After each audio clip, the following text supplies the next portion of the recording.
We are less than an hour away from the polls closing in Georgia's special election to fill the House seat left vacant by former Republican Congresswoman Marjorie Taylor Greene.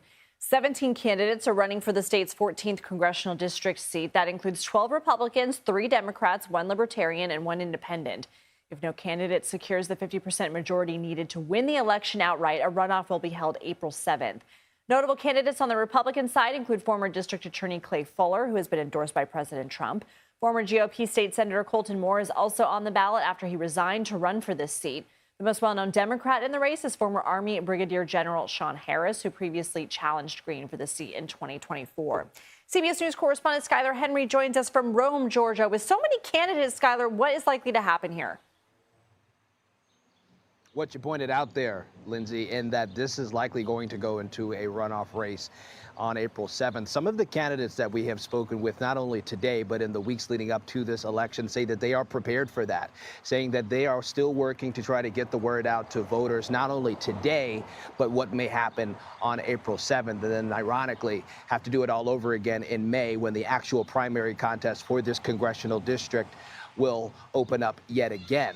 Now, we should also point out here that those people that we have heard from say that they are leaning in on several key issues, namely Clay Fuller, who you made reference to. We're right outside of his campaign headquarters. He talked about maintaining the fact that he wants to be America first, calling himself a MAGA warrior. We were here a couple of weeks ago where the president came here to Rome to endorse him as well, saying that he wants to walk in lockstep with the president. But the other caveat here that is so interesting is based off of the rhetoric and tone that we heard from now former Congresswoman Marjorie Taylor Greene and her opposing a lot of the stances that the Trump administration had taken on a range of issues, notably, though, foreign affairs. It will be interesting to see how many people here in this district aligned themselves with what she had to say, and to that point, maybe separating themselves from what Clay Fuller's messaging may be, perhaps going with someone a bit more conservative like a Colton Moore, who you pointed out, or many of the other Republicans on the ballot as well. So how much of a test is this for President Trump and his endorsement, and how crucial is this seat for the balance of power in Congress?